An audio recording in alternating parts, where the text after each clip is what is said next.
اس کو آپ پھیلاتے چلے جائیے گا اس بات کو جو حدیث پاک میں آپ کے سامنے پیش کر رہا ہوں، جس کا مفہوم پیش کر رہا ہوں. آپ یقین مانیے میں جب بھی اس حدیث پاک کو پڑھتا ہوں میری روح کانپ کے رہ جاتی ہے.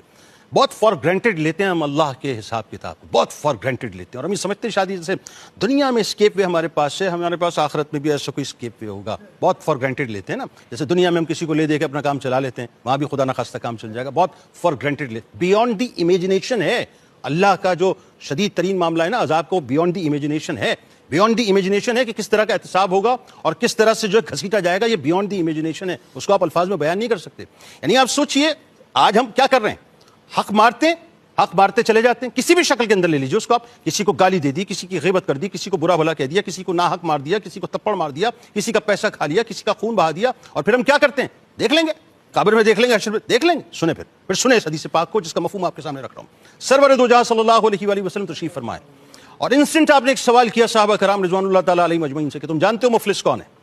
عرض کیا یا رسول اللہ صلی اللہ علیہ وآلہ وسلم ہمارے نزدیک تو مفلس وہ ہے جس کے پاس مال نہ ہو، درہم نہ ہو، دینار نہ ہو. اور یہ انسانی نفسیات کے مطابق جواب تھا. آج بھی اگر آپ کسی سے پوچھیں نا کہ مفلس کون ہے، آپ یہ کہیں گے صاحب جس کے پاس 2.5 فٹ اونچی گاڑی نہ ہو، بھائی ایٹ لیسٹ فلیٹ نہ ہو، ایٹ لیسٹ بائک نہ ہو، ایٹ لیسٹ گاڑی نہ ہو، مفلس ہے ہمارے نزدیک. بینک میں پیسہ نہ ہو. ایگزیکٹلی وہ جواب تھا کہ جس کے پاس درہم اور دینار نہ ہو. سرور دو جہاں صلی اللہ علیہ وآلہ وسلم نے معلوم ہے کیا فرمایا نہیں مفلس وہ نہیں ہے. آپ سنیے مفلس کون ہے. فرمایا مفلس وہ ہے جو کل بروز محشر نماز، روزہ، زکوٰۃ، حج وغیرہ یعنی عبادت لے کر آئے گا، لیکن اس نے کسی کو گالی دی ہوگی. کیا دی ہوگی؟ کسی کو گالی دی ہوگی، کسی کو برا بھلا کہا ہوگا، کسی کا ناحق خون بہایا ہوگا، کسی کے ساتھ زیادتی کی ہوگی. یا رسول اللہ وہ مفلس؟ ہاں. ہوگا کیا اس کے ساتھ؟ اب سرکار نے جو فرمایا سنیے.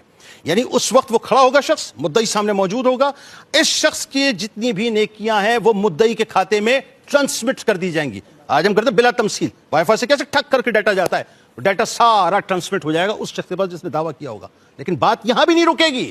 کلیم اپنی جگہ موجود ہے، دعویٰ موجود ہے، ابھی فلفل نہیں ہوا، تو ہوگا کیا؟ اس کے گناہ اس کے کھاتے میں جو ہے ٹرانسمٹ کر دیے جائیں گے. یعنی نیکیاں گئی ڈسکارڈ، گناہ یہاں پر ڈال دیے جائیں گے. اور اس کے بعد کیا ہوگا؟ ابھی بھی بات نہیں رکے گی.